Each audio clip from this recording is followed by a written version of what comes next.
சென்னையில் அதிகாலை பலத்த காற்றுடன் மழை பெய்ததால் கோடை வெப்பம் தணிந்து குளிர்ச்சி நிலவியது. தென்னிந்திய பகுதிகளின் மேல் வளிமண்டல கீழடுக்குகளில் காற்றின் திசை மாறுபாடு நிலவுகிறது. இதன் காரணமாக இன்று முதல் 11ஆம் தேதி வரை வெப்பநிலை படிப்படியாக குறையக்கூடும் என்று வானிலை ஆய்வு மையம் கூறியுள்ளது. இந்நிலையில் சென்னை மற்றும் புறநகர் பகுதிகளில் அதிகாலையில் பலத்த காற்றுடன் மழை பெய்தது.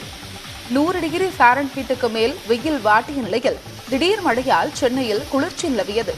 இதனிடையே இன்று நீலகிரி, கோயம்புத்தூர், திருப்பூர், தேனி, திண்டுக்கல், விருதுநகர், தென்காசி, திருநெல்வேலி, ஈரோடு, சேலம், தர்மபுரி, கிருஷ்ணகிரி, வேலூர் மற்றும் திருப்பத்தூர் மாவட்டங்களில் ஓரிரு இடங்களில் கனமழை பெய்யக்கூடும் என வானிலை ஆய்வு மையம் தெரிவித்துள்ளது. இதேபோல் நாளையும் நீலகிரி, கோயம்புத்தூர், திண்டுக்கல், தேனி, தென்காசி, விருதுநகர், திருநெல்வேலி மற்றும் ஈரோடு மாவட்டங்களில் ஓரிரு இடங்களில் கனமழை பெய்ய வாய்ப்புள்ளதாக வானிலை ஆய்வு மையம் தெரிவித்துள்ளது.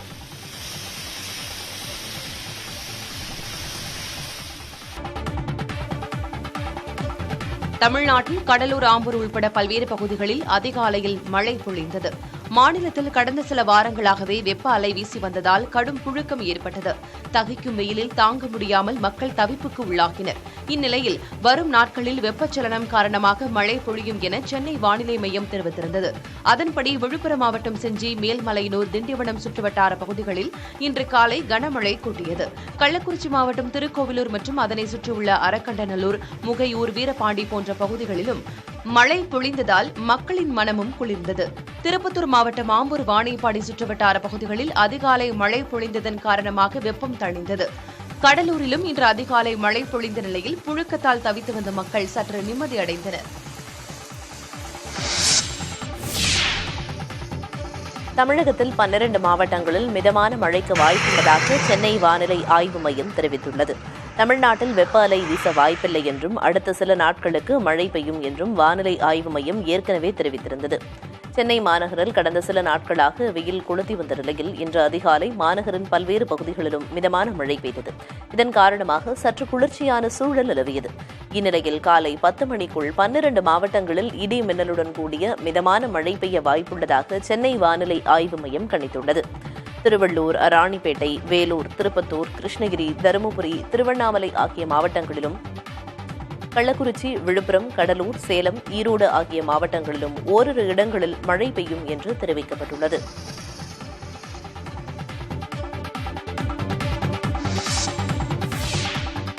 இந்திய வம்சாவளியைச் சேர்ந்த விண்வெளி வீராங்கனையான சுனிதா வில்லியம்ஸ் சர்வதேச விண்வெளி ஆய்வு மையத்திற்கு செல்லவிருந்த பயணம் மீண்டும் ஒத்திவைக்கப்பட்டுள்ளது.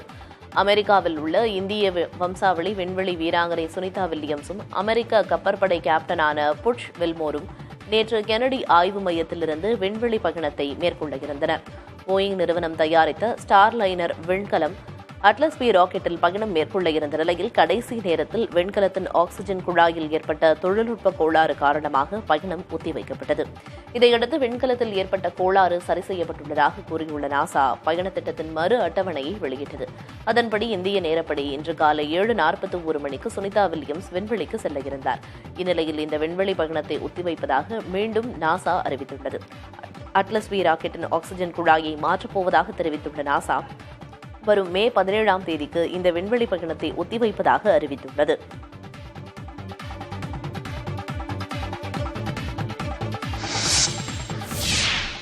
மக்களவைக்கு 3ஆம் கட்டமாக தேர்தல் நடைபெற்ற 93 தொகுதிகளில் தோராயமாக 64.4 விழுக்காடு வாக்குகள் பதிவாகியுள்ளதாக தேர்தல் ஆணையம் தெரிவித்திருக்கிறது. நாடு முழுவதும் 93 தொகுதிகளில் 3ஆம் கட்ட மக்களவைத் தேர்தல் அமைதியான முறையில் நடைபெற்று முடிந்துள்ளது. வாக்கு விழுக்காட்டை பொறுத்தவரை அதிகபட்சமாக அசாமில் 81.61 விழுக்காடு வாக்குகள் பதிவாகின. மேற்கு வங்கத்தில் 75.79 விழுக்காடு, கோவாவில் 75.20 விழுக்காடு, சத்தீஸ்கரில் 71.06 விழுக்காடு, கர்நாடகத்தில் 70.41 விழுக்காடு, தாதர் நகர் ஹவேலி மற்றும் தாமன் தையூவில் 69.87 விழுக்காடு, மத்திய பிரதேசத்தில் 66.05 விழுக்காடு, மகாராஷ்டிராவில் 61.44 விழுக்காடு, குஜராத்தில் 58.98 விழுக்காடு, பீகாரில் 58.18 விழுக்காடு மற்றும் உத்தரப்பிரதேசத்தில் 57.34 விழுக்காடு என்ற அளவில் வாக்குகள் பதிவாகியுள்ளன. ஆழ்கடத்தல் வழக்கில் கைதான கர்நாடக முன்னாள் முதலமைச்சர் ரேவண்ணா உடல்நலக்குறைவால் மருத்துவமனையில் சேர்க்கப்பட்டுள்ளார். மதச்சார்பற்ற ஜனதா தளம் கட்சியைச் சேர்ந்தவரும் முன்னாள் பிரதமர் தேவகவுடாவின் மகனுமான ரேவண்ணா மற்றும் அவருடைய மகன் பிரஜ்வல் ரேவண்ணா ஆகியோர் மீது அவர்கள் வீட்டில் பணிபுரிந்த பெண் பாலியல் புகார் அளித்தார். இந்நிலையில் பணிப்பெண்ணை கடத்தியதாக எழுந்த புகாரில் ரேவண்ணாவை காவல்துறையினர் கடந்த சனிக்கிழமை கைது செய்தனர். சிறப்பு விசாரணைக் குழு காவலில் உள்ள ரேவண்ணா நேற்றிரவு வயிறுவலி நெஞ்சுவலி ஏற்பட்டதாக கூறியுள்ளார். உடனடியாக சிவாஜி நகரில் உள்ள மருத்துவமனையில் முதலுதவி சிகிச்சை அளிக்கப்பட்டு மருத்துவரின் ஆலோசனைப்படி பெங்களூரு விக்டோரியா மருத்துவமனையில் ரேவண்ணா சேர்க்கப்பட்டார். அவரது உடல்நிலையை மருத்துவர்கள் கண்காணித்து வருகின்றனர்.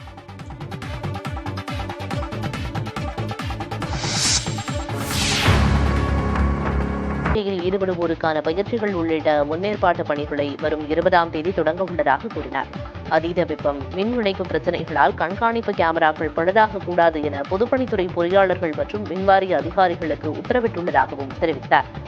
ஊட்டி தென்காசி உள்ளார். சிறை காவலர்கள் சவுக்கு சங்கரை தாக்கியதாகவும் அவரது கை முறிந்துள்ளதாகவும் அவரது வழக்கறிஞர் கோபாலகிருஷ்ணன் குற்றம் சாட்டினார். ஆனால் சவுக்கு சங்கரை தாக்கவில்லை என சிறைத்துறை நிர்வாகம் விளக்கமளித்துள்ளது. இதனிடையே குற்றவியல் நடுவர் நீதிமன்ற உத்தரவுப்படி மாவட்ட சட்டப்பணிகள் ஆணைக்குழு சார்பில் வழக்கறிஞர் மற்றும் மருத்துவர்கள் சிறைக்கு சென்று சவுக்கு சங்கரை சந்தித்து உடல்நலம் குறித்து விசாரித்தனர். இது தொடர்பான அறிக்கையை மாவட்ட நீதிபதியிடம் கொடுத்துள்ளதாகவும் அந்த அறிக்கையின் விவரங்கள் நாளை தெரியவரும் எனவும் சவுக்கு சங்கரின் வழக்கறிஞர் தெரிவித்தார். மீண்டும் சவுக்கு சங்கரை சிறையில் சந்தித்த அவர் சவுக்கு சங்கருக்கு சிகிச்சை அளிப்பதற்கு தேவையான நடவடிக்கைகளை சட்ட ரீதியாக மேற்கொள்ள இருப்பதாக கூறினார்.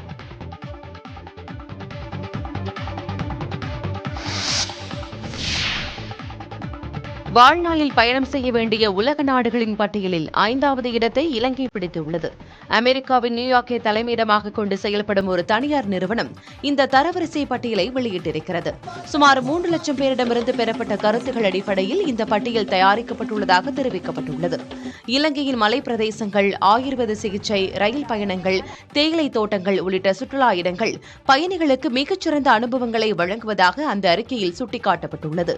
கலாச்சாரம் மற்றும் பண்பாட்டு மரபுகள் நிறைந்த நாடாக விளங்கும் இலங்கை ஆரோக்கியமான காலை உணவுக்கும் பெயர் பெற்ற நாடாக இருப்பதாக குறிப்பிடப்பட்டுள்ளது. ரத்தின கற்கள், தேநீர், கைத்தறி துணிகள், தோல் பொருட்கள், பழங்கள், நகைகள் மற்றும் மண்பாண்டங்கள் ஆகியவையும் இலங்கையின் சிறப்புகளாக விளங்குவதாக அறிக்கையில் தெரிவிக்கப்பட்டுள்ளது. மகாராஷ்டிராவில் வாக்குப்பதிவு இயந்திரத்தின் முன் நின்று மகளிர் ஆணைய தலைவி ஆரத்தி எடுத்தது சர்ச்சையாகியுள்ளது. நாடு முழுவதும் நேற்று மக்களவைத் தேர்தலுக்கான 3ஆம் கட்ட வாக்குப்பதிவு நடைபெற்றது. மகாராஷ்டிரா மாநிலம் பராமதி தொகுதியிலும் தேர்தல் நடைபெற அங்கு வாக்களிப்பதற்காக அம்மாநில மகளிர் ஆணைய தலைவர் ரூபாலி சகன்கர் சென்றார். அஜித் பவாரின் தேசியவாத காங்கிரஸ் கட்சியைச் சேர்ந்த அவர் வாக்குப்பதிவு இயந்திரம் முன்னின்று ஆரத்தி எடுத்தார். வாக்குச்சாவடியில் ரூபாலி இவ்வாறு நடந்து கொண்டது இணையத்தில் பேசுபொருளாகியுள்ளது. இந்நிலையில் தேர்தல் நடத்தை விதிமுறைகளை மீறியதாக ரூபாலி மீது வழக்கு பதிவு செய்யப்பட்டுள்ளதாக புனே காவல்துறை தெரிவித்துள்ளது.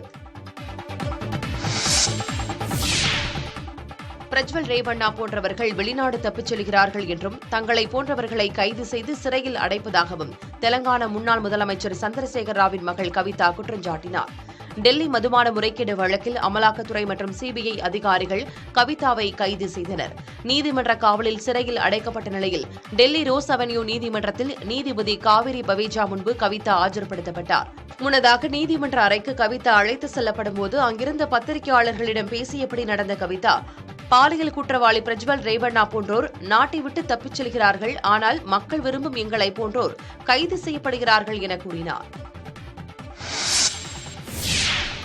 ஹரியானாவில் சுயேட்சை எம்எல்ஏக்கள் 3 பேர் ஆதரவை திரும்பப் பெற்றுள்ளதால் பாஜக அரசுக்கு சிக்கல் எழுந்துள்ளது.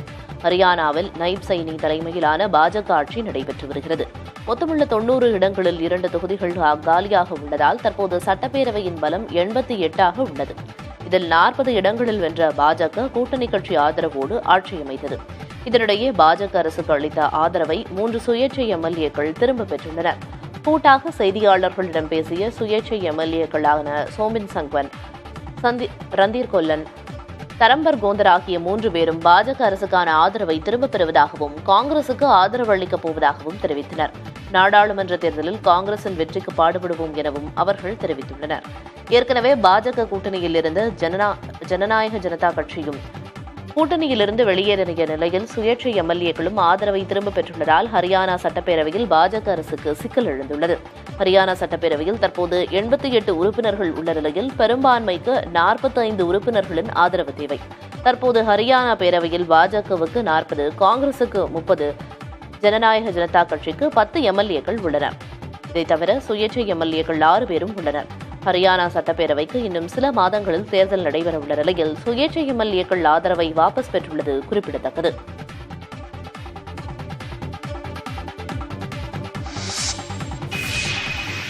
கோடை வெயிலுக்கு மத்தியில் தெலங்கானா மாநிலத்தின் தலைநகர் ஹைதராபாத் நகரில் பலத்த மழை பொழிந்தது.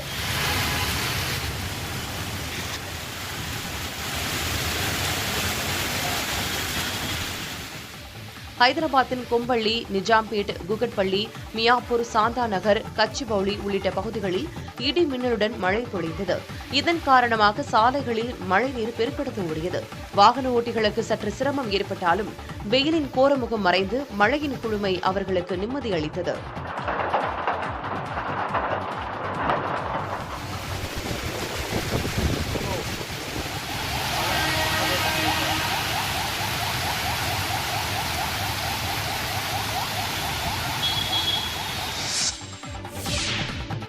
சேலம் மாவட்டம் மேட்டூர் அணையில் இருந்து குடிநீர் தேவைக்கான தண்ணீர் திறப்பு அதிகரித்துள்ளது. தமிழகத்தில் நாளுக்கு நாள் கோடை வெயிலின் தாக்கம் வரலாறு காணாத அளவு அதிகரித்து வருகிறது. இதனால் காவிரி கரையோர மாவட்டங்கள் வறட்சியின் பிடியில் சிக்கி நிலத்தடி நீர்மட்டம் வெகுவாக சரிந்துள்ளது. தற்போது தண்ணீரின் தேவையும் கணிசமாக அதிகரித்துள்ளது. இந்நிலையில் மேட்டூர் அணையில் இருந்து 1400 கன அடி தண்ணீர் திறக்கப்பட்ட நிலையில் தற்போது 1500 கன அடியாக அதிகரித்துள்ளது. மேட்டூர் அணையின் நீர்மட்டம் 52.3 அடியாக இருந்த நிலையில் 52.1 அடியாக குறைந்துள்ளது. அணையில் நீர் இருப்பு 19.16 அடியாக உள்ளது. அணைக்கான நீர்வரத்து 49 கன அடியில் இருந்து 54 கன அடியாக உயர்ந்திருக்கிறது.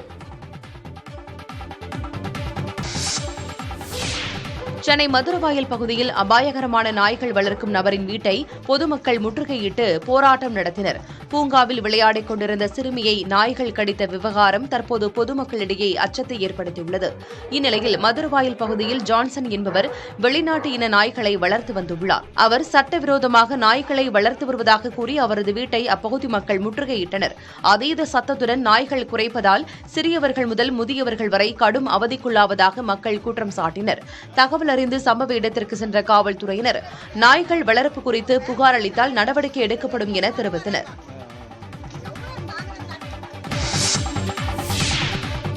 போதைப்பொருள் கடத்தல் விவகாரத்தில் வாக்குமூலம் பதிவு செய்யும் போது வழக்கறிஞர் உடனிருக்க ஜாஃபர் சாதிக் அனுமதி கோரிய மனுவிற்கு பதிலளிக்க அமலாக்கத்துறைக்கு டெல்லி சிறப்பு நீதிமன்றம் உத்தரவிட்டுள்ளது. போதைப்பொருள் தடுப்பு பிரிவு காவல்துறையால் கைது செய்யப்பட்டுள்ள ஜாஃபர் சாதிக்கிடம் விசாரணை நடத்த அமலாக்கத்துறைக்கு நீதிமன்றம் அனுமதி அளித்தது. இதனிடையே வாக்குமூலம் பதிவு செய்யும் போது வழக்கறிஞர் உடனிருக்க ஜாஃபர் சாதிக் அனுமதி கோரி மனு தாக்கல் செய்திருந்தார். அமலாக்கத்துறை கேட்கும் கேள்விகள் காதில் விழாத தூரத்தில் தனது வழக்கறிஞர் இருக்க அனுமதி அளிக்க வேண்டும் என வேண்டுகோள் விடுத்திருந்தார். இந்த வழக்கை விசாரித்த நீதிமன்றம் அமலாக்கத்துறை பதிலளிக்க உத்தரவிட்டுள்ளது. இந்த வழக்கு இன்று காலை 10 மணிக்கு மீண்டும் விசாரணைக்கு வரவுள்ளது.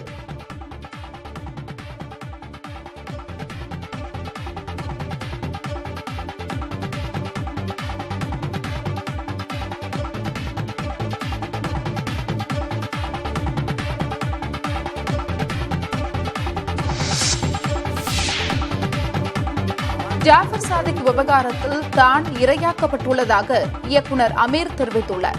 புதிய தலைமுறைக்கு அளித்த பேட்டியில் இயக்குநர் அமீர் இவ்வாறு கூறியுள்ளார். இன்னும் துறை சார்ந்த அதிகாரிகள் முழுமையாக என்ன நடந்திருக்குன்னு சொல்லலை. இன்னும் விசாரணை முழுமை அடையலை. அப்படி இருக்கும்போது நம்ம எதுவுமே பேசக்கூடாது. இதுதான் அவருடைய உயரமா, இல்லை இதையும் தாண்டி செஞ்சுருக்காரா, இல்லை இதுக்கு கீழே தான் இருக்காரான்றதும் தெரியாது. அப்போது நம்ம போய் இப்போ ஒரு ஒப்பீனியன் சொல்லக்கூடாது. அது தப்பு. அது எந்த ஒப்பீனியனையும் நான் சொல்ல விரும்பலை. துறை சார்ந்த அதிகாரிகள் தான் இந்த வழக்கு குறித்து பேசணும். அவங்களுக்கு தான் முழு அதிகாரம் இருக்குது, அவர்களுக்கு தான் முழு உண்மையும் தெரியும்.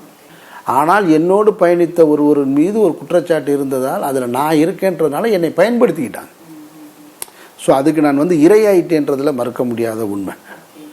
ஆனால் அதை யார் சொன்னா அப்படின்றதான் ரொம்ப முக்கியமானது. ஒட்டுமொத்த சமூகமும் என் மீது அந்த குற்றத்தை வச்சுச்சான்னா இல்லை. 15 ஆண்டுகளாக பொதுவெளியில் என்னோடு கருத்தியலாக மோதி என்னை வெல்ல முடியாதவர்கள், கருத்தியல் ரீதியாக என்னோடு சண்டையிட முடியாதவர்கள், என்னை ஒரு குறிப்பிட்ட சமூகத்துக்குள்ளே அடைக்க முடியாதவர்கள், என்னை தனிமைப்படுத்துவதற்காக போட்ட ஒரு திட்டம். அதில் அவங்க ஜெயிச்சிட்டாங்கன்னு கூட சொல்லலாம். அல்லது தேர்தல் நேரம் என்னை பேச விடாமல் தடுத்துட்டாங்க. கோவை மேட்டுப்பாளையம் பகுதியில் மீண்டும் பாகுபலி யானையின் நடமாட்டம் அதிகரித்துள்ள நிலையில் ஒவ்வொரு வீடாக சென்ற யானையால் மக்கள் அச்சமடைந்தனர்.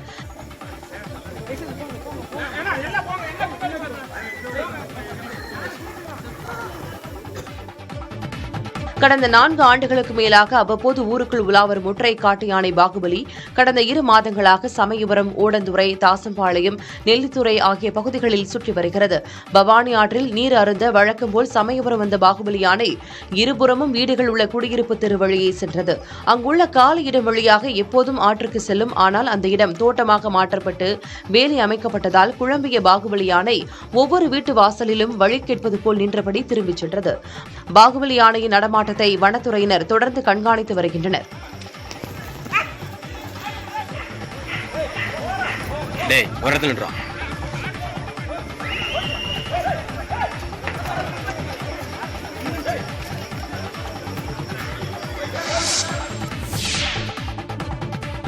வர்த்தக பரிவர்த்தனை நேரத்தை நீட்டிக்க கோரி தேசிய பங்குச்சந்தை விண்ணப்பித்த நிலையில் அதனை பங்குச்சந்தை ஒழுங்குமுறை ஆணையமான செபி நிராகரித்துள்ளது.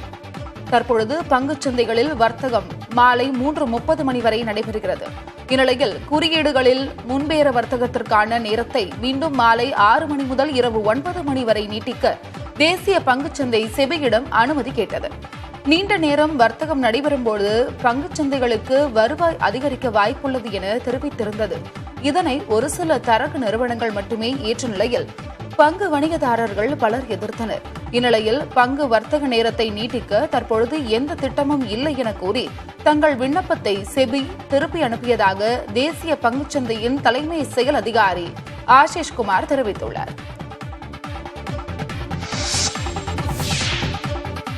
ரஷ்யாவின் அதிபராக விளாடிமிர் புதின் 5வது முறையாக பதவியேற்றுக் கொண்டார். 1999ஆம் ஆண்டு முதல் பதவியில் இருந்து வரும் புதின் வரும் 2030ஆம் ஆண்டு வரை பொறுப்பில் நீடிப்பார். ரஷ்யாவிற்கு தலைமை தாங்குவது என்பது மிகவும் புனிதமான பணி என கூறிய புதின், மிக கடினமான காலத்தை கடந்து மேலும் வலுவான நாடாக மாற்றுவோம் எனவும் சூளுரைத்துள்ளார். ரஷ்ய மக்கள் ஒருங்கிணைந்து தடைகளை கடந்து திட்டமிட்ட அனைத்தையும் அடைவோம் எனவும் புதின் குறிப்பிட்டுள்ளார்.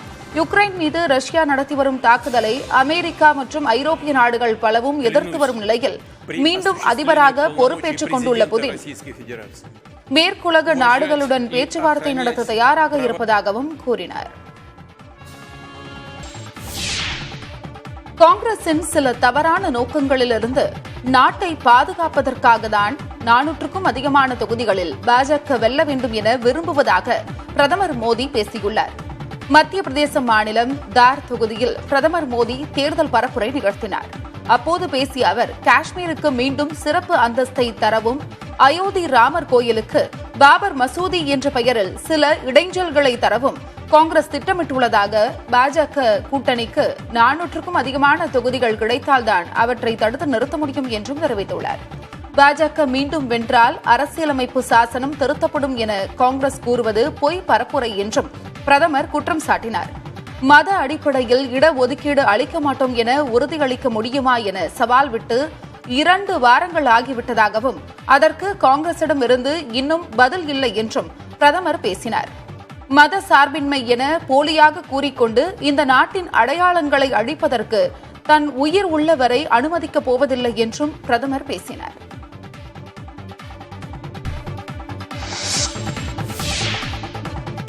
காங்கிரஸ் ஆட்சிக்கு வந்தால் கோடிக்கணக்கான லட்சாதிபதிகளை உருவாக்குவோம் என அந்த கட்சியின் முன்னாள் தலைவர் ராகுல் காந்தி தெரிவித்துள்ளார்.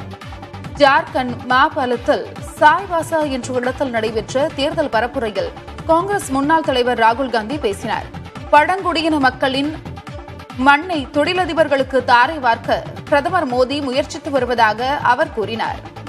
காங்கிரஸ் ஆட்சிக்கு வந்தால் பழங்குடிகள், ஏழைகள், பிற்படுத்தப்பட்டவர்கள் நலன் காக்க முன்னுரிமை தரப்படும் என்றும் ராகுல் காந்தி உறுதியளித்துள்ளார். பிரதமர் மோடி தனது ஆட்சி காலத்தில் 22 பேரை பெரும் கோடீஸ்வரர்களாக உருவாக காரணமாக இருந்ததாகவும், காங்கிரஸ் ஆட்சிக்கு வந்தால் கோடிக்கணக்கான லட்சாதிபதிகளை உருவாக்குவோம் என்றும் ராகுல் காந்தி தெரிவித்துள்ளார்.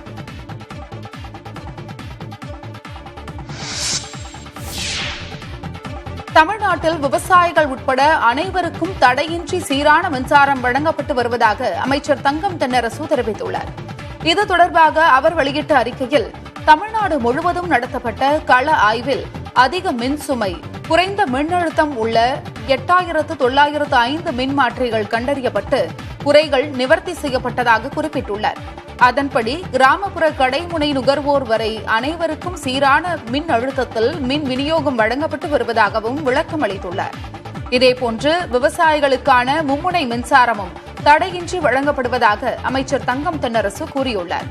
கடந்த 3 ஆண்டுகளாக மேற்கொண்ட சீரிய நடவடிக்கைகளின் காரணமாக தடையில்லா மின்சாரம் சாத்தியமாகியுள்ளதாக தங்கம் தென்னரசு தெரிவித்துள்ளார்.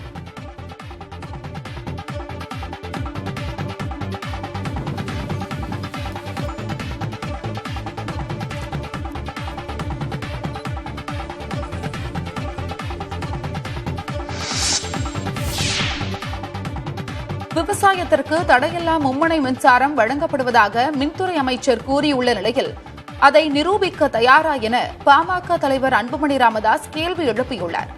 சமூக வலைதளத்தில் அவர் வெளியிட்டுள்ள பதிவில், தமிழகத்தில் வேளாண்மைக்கு 12 மணி நேரம் முதல் 16 மணி நேரம் வரை தடையற்ற மும்முனை மின்சாரம் வழங்கப்படுவதாக மின்துறை அமைச்சர் கூறியிருக்கிறார் என்றும் இதில் சிறிதும் உண்மையில்லை என்றும் குறிப்பிட்டுள்ளார். அமைச்சரின் அறிக்கை வெளியான பிறகு காவிரி பாசன மாவட்டங்களைச் சேர்ந்த விவசாயிகளை தொடர்பு கொண்டு கேட்டதாகவும், தொடர்ச்சியாக 3 மணி நேரம் கூட மும்முனை மின்சாரம் வழங்கப்படுவதில்லை என்றும் தெரிவித்துள்ளார். தமிழகத்தில் கடந்த 2 மாதங்களில் எந்தெந்த பகுதிகளில் எத்தனை மணி நேரம் மும்முனை மின்சாரம் வழங்கப்பட்டுள்ளது என வெள்ளை அறிக்கையை வெளியிட வேண்டும் என்றும், அதற்கு தமிழக அரசு தயாரா எனவும் அன்புமணி வினவியுள்ளார். தமிழகத்தில் அறிவிக்கப்பட்டு 17 ஆண்டுகளாக கிடப்பில் போடப்பட்டுள்ள அனல் மின் திட்டங்களை போர்க்கால வேகத்தில் செயல்படுத்த அரசு நடவடிக்கை எடுக்க வேண்டும் எனவும் அன்புமணி வலியுறுத்தியுள்ளார்.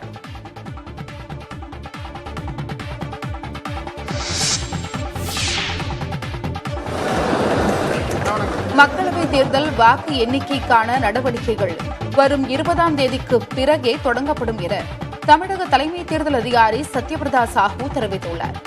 நாடாளுமன்ற மக்களவைக்கான முதல் கட்ட தேர்தல் ஏப்ரல் 19ஆம் தேதி தமிழகத்தில் ஒரே கட்டமாக நடத்தப்பட்டது. வாக்கு எண்ணிக்கை ஜூன் 4ஆம் தேதி நடைபெறும் என இந்திய தேர்தல் ஆணையம் அறிவித்த நிலையில் அதற்கான முன்னேற்பாடுகள் வரும் 20ஆம் தேதி முதல் தொடங்கப்படும் என தமிழக தலைமை தேர்தல் அதிகாரி சத்யபிரதா சாஹூ தெரிவித்துள்ளார். வாக்கு எண்ணிக்கை மையங்களில் அனுமதிக்கப்படும் நபர்களின் எண்ணிக்கை, வாக்கு எண்ணிக்கைகளில் ஈடுபடுவோருக்கான பயிற்சிகள் உள்ளிட்ட முன்னேற்பாடு பணிகளை வரும் 20ஆம் தேதி தொடங்க உள்ளதாக கூறினார். அதீத வெப்பம், மின் இணைப்பு பிரச்சினைகளால் கண்காணிப்பு கேமராக்கள் பழுதாக கூடாது என பொதுப்பணித்துறை பொறியாளர்கள் மற்றும் மின்வாரி அதிகாரிகளுக்கு உத்தரவிட்டுள்ளதாகவும் தெரிவித்தார். ஊட்டி, தென்காசி உள்ளிட்ட ஸ்ட்ராங் ரூம்களில் கண்காணிப்பு கேமரா பழுது விவகாரத்தை தொடர்ந்து இந்த நடவடிக்கை எடுக்கப்பட்டுள்ளது.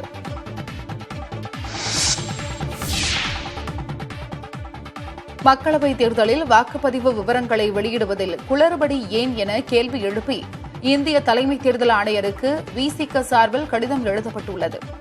வாக்காளர்களின் வாக்குப்பதிவு விவரங்கள் வெளியிடுவதில் இந்திய தேர்தல் ஆணையத்தின் அணுகுமுறை குறித்து விடுதலை சிறுத்தைகள் கட்சியின் தலைவர் திருமாவளவன் பல்வேறு கேள்விகளை முன்வைத்து கடிதம் ஒன்றை எழுதியுள்ளார்.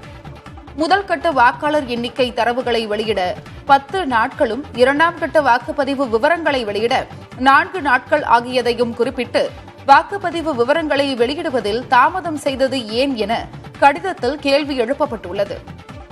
முந்தைய சந்தர்ப்பங்களில் வாக்குப்பதிவு முடிந்த 24 மணி நேரத்திற்குள் வாக்குப்பதிவு விவரங்களை ஆணையம் வெளியிட்டதாகவும், தற்போது இந்த மாற்றம் ஏன் எனவும் வினவப்பட்டுள்ளது.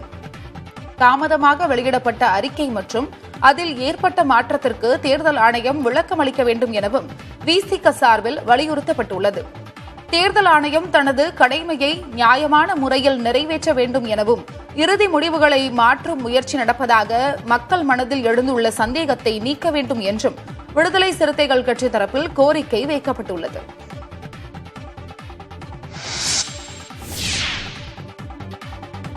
தேர்தல் ஆணையத்தின் அணுகுமுறைகள் கவலை அளிப்பதாக இந்திய கூட்டணி கட்சிகளுக்கு காங்கிரஸ் தலைவர் மல்லிகார்ஜுன கார்கே கடிதம் எழுதியுள்ளார். இதுகுறித்து அவர் எழுதிய கடிதத்தில் நடைபெறும் மக்களவைத் தேர்தல் இந்திய ஜனநாயகத்தையும் அரசியல் சாசனத்தையும் பாதுகாப்பதற்காக நடைபெறும் தேர்தல் என குறிப்பிட்டுள்ளார். முதல் 2 கட்ட தேர்தல்களில் நீண்ட நேரத்திற்கு பிறகு வெளியிடப்பட்ட வாக்குப்பதிவின் இறுதி நிலவரத்தில் பல்வேறு முரண்பாடுகள் இருந்ததாக குற்றம் சாட்டியுள்ள மல்லிகார்ஜுன கார்கே, இந்திய தேர்தல் ஆணையத்தின் இத்தகைய அணுகுமுறைகள் மிகுந்த கவலை அளிப்பதாக தெரிவித்துள்ளார். ஜனநாயகத்தை பாதுகாப்பதற்கும் தேர்தல் ஆணையத்தை பொறுப்புடன் நடத்துவதற்கும் குரல் எழுப்ப வேண்டியது நமது கடமையாகும் என்று குறிப்பிட்டுள்ள கார்கே, நேர்மையான மற்றும் சுதந்திரமான தேர்தலை தேர்தல் ஆணையம் உறுதிப்படுத்த வேண்டும் என்று கேட்டுக் கொண்டார்.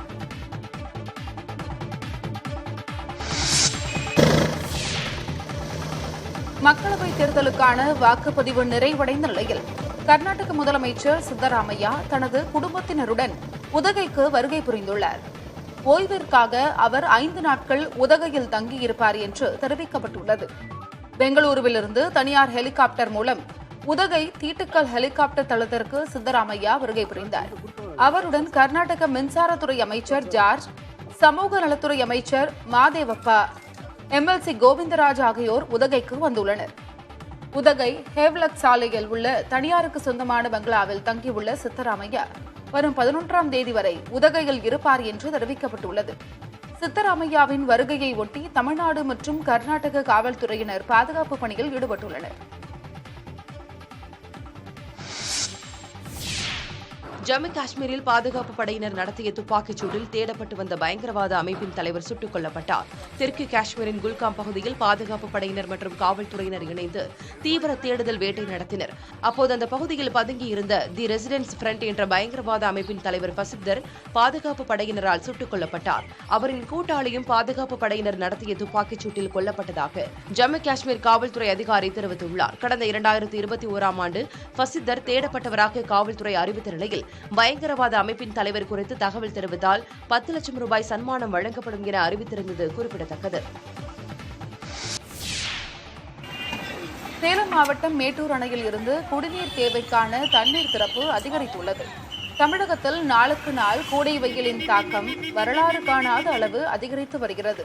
இதனால் காவிரி கரையோர மாவட்டங்கள் வறட்சியின் பிடியில் சிக்கி நிலத்தடி நீர்மட்டம் வெகுவாக சரிந்துள்ளது. தற்பொழுது தண்ணீரின் தேவையும் கணிசமாக அதிகரித்துள்ளது. இந்நிலையில் மேட்டூர் அணையில் இருந்து 1400 கனஅடி தண்ணீர் திறக்கப்பட்ட நிலையில் தற்போது 1500 கனஅடியாக அதிகரிக்கப்பட்டுள்ளது. மேட்டூர் அணையில் நீர்மட்டம் 52.3 அடியாக இருந்த நிலையில் 52.1 அடியாக குறைந்துள்ளது. அணையில் நீர் இருப்பு 19.16 TMC ஆக உள்ளது. அணைக்கான நீர்வரத்து 49 கனஅடியிலிருந்து 54 கனஅடியாக உயர்ந்துள்ளது.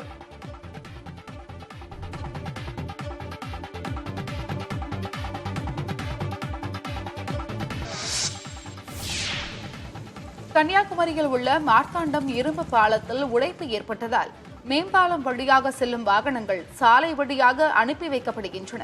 தமிழகத்தின் முதல் இரும்பு பாலமான மார்த்தாண்டம் மேம்பாலம் 112 ராட்சத தூண்களால் அமைக்கப்பட்டது. இது கடந்த 2018ஆம் ஆண்டு பொதுமக்கள் பயன்பாட்டிற்கு வந்தது. இந்த பாலத்தை ஒப்பந்ததாரர்கள் 4 ஆண்டுகள் பராமரித்து வந்த நிலையில் தேசிய நெடுஞ்சாலைத்துறையிடம் ஒப்படைக்கப்பட்டது. இதனையடுத்து பாலம் முறையாக பராமரிக்கப்படாமல் தார் தளம் உடைந்து சேதமடைந்ததாக கூறப்படுகிறது. இதுகுறித்து பொதுமக்கள் பல முறை மனு அளித்த நிலையில் சில மாதங்களுக்கு முன் பாலத்தில் மராமத்து பணி மேற்கொள்ளப்பட்டதாக தெரிகிறது. இந்நிலையில் மேம்பாலத்தின் கனரக வாகனங்கள் வரிசையாக நின்றதாக கூறப்படுகிறது. இதனையடுத்து பாலம் தொடங்கும் பம்பம் பகுதியிலிருந்து 100 மீட்டர் தொலைவில் 2 மீட்டர் அளவில் வட்டமாக மேம்பாலத்தின் சிமெண்ட் கலவை உடைந்து விழுந்துள்ளது. பொதுமக்களின் கோரிக்கையை அடுத்து மேம்பாலத்தில் போக்குவரத்து முற்றிலும் நிறுத்தப்பட்டது. இதுகுறித்து பேசிய நெடுஞ்சாலைத்துறை அதிகாரி சேவியர், பாலத்தில் ஏற்பட்ட உடைப்பு குறித்து ஆய்வு செய்யப்படும் என்றார்.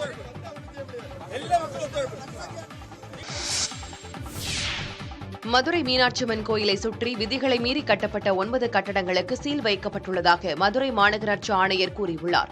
மதுரை மீனாட்சியம்மன் கோயிலை சுற்றி கட்டப்படும் கட்டடங்களின் உயரம் 9 மீட்டரை தாண்டக்கூடாது என தமிழ்நாடு அரசு அரசாணை வெளியிட்டுள்ளது. இந்த அரசாணையை மீறி ஏராளமான கட்டடங்கள் கட்டப்பட்டுள்ளதாக உயர்நீதிமன்ற மதுரை கிளையில் பொதுநல வழக்கு தாக்கல் செய்யப்பட்டது. வழக்கில் அறிக்கை தாக்கல் செய்த வழக்கறிஞர் ஆணையர்கள் அரசாணையை மீறி 525 கட்டடங்கள் கட்டப்பட்டு இருப்பதாக அறிக்கை சமர்ப்பித்தனர். இதனையடுத்து விரிவான அறிக்கையை தாக்கல் செய்யுமாறு மதுரை மாநகராட்சிக்கு நீதிமன்றம் ஆணையிட்டது. இந்நிலையில் புதிய தலைமுறையிடம் பேசிய மாநகராட்சி ஆணையர் கோயிலிலிருந்து 1 கிலோமீட்டர் சுற்றளவில் அரசாணையை மீறி கட்டப்பட்ட கட்டடங்களின் உரிமையாளர்களுக்கு நோட்டீஸ் வழங்கப்பட்டிருப்பதாக கூறினார். விதிகளை மீறி கட்டப்பட்ட 9 கட்டடங்களுக்கு இதுவரை சீல் வைக்கப்பட்டுள்ளதாக கூறிய அவர் விதிமீறல் கட்டடங்களை அனுமதித்த அதிகாரிகள் மீது நடவடிக்கை எடுக்கப்படும் என தெரிவித்தார்.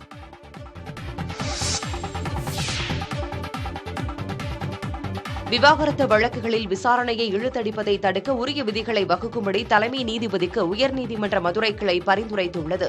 திருச்சி குடும்பநல நீதிமன்றம் வழங்கிய விவாகரத்தை ரத்து செய்யக் கோரி தாக்கல் செய்யப்பட்ட மேல்முறையீட்டு மனு உயர்நீதிமன்ற மதுரை கிளையின் நீதிபதிகள் டிகாராமன் மற்றும் பாலாஜி அடங்கிய அமர்வில் விசாரணைக்கு வந்தது. அப்போது மேல்முறையீட்டு மனுவை ரத்து செய்த நீதிபதிகள் திருச்சி குடும்பநல நீதிமன்றம் வழங்கிய உத்தரவுகளை உறுதி செய்தனர். விவாகரத்து வழக்குகளில் எதிர்த்தரப்பு மனுக்களை தாக்கல் செய்ய கால வரம்பு இல்லாத வழக்கு இழுத்தடிக்கப்படுவது அதிகரித்து வருவதாக நீதிபதிகள் வேதனை தெரிவித்தனர்.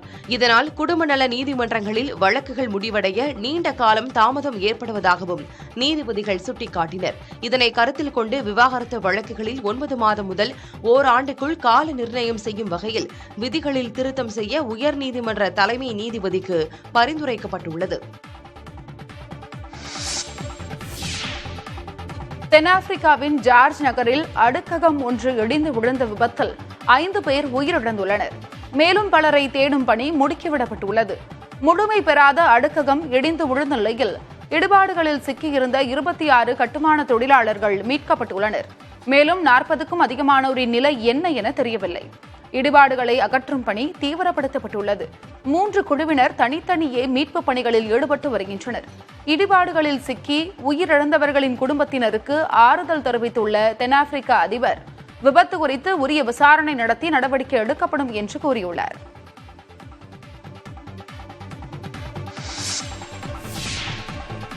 ஜப்பானின் யமகட்டாவில் மலைப்பகுதியில் ஏற்பட்ட காட்டுத் தீயை கட்டுப்படுத்தும் பணியில் ஹெலிகாப்டர்கள் ஈடுபடுத்தப்பட்டுள்ளன.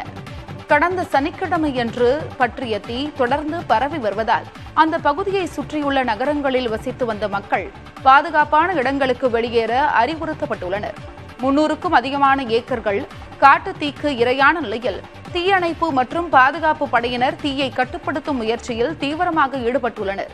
திடீரென காட்டுப்பகுதியில் தீப்பற்ற காரணம் குறித்து விசாரணைக்கு உத்தரவிடப்பட்டுள்ள நிலையில் நான்யோ நகர நிர்வாகம் வறண்ட வானிலை மற்றும் கடும் வெப்பமே தீ வேகமாக பரவ காரணம் என்று தெரிவித்துள்ளது.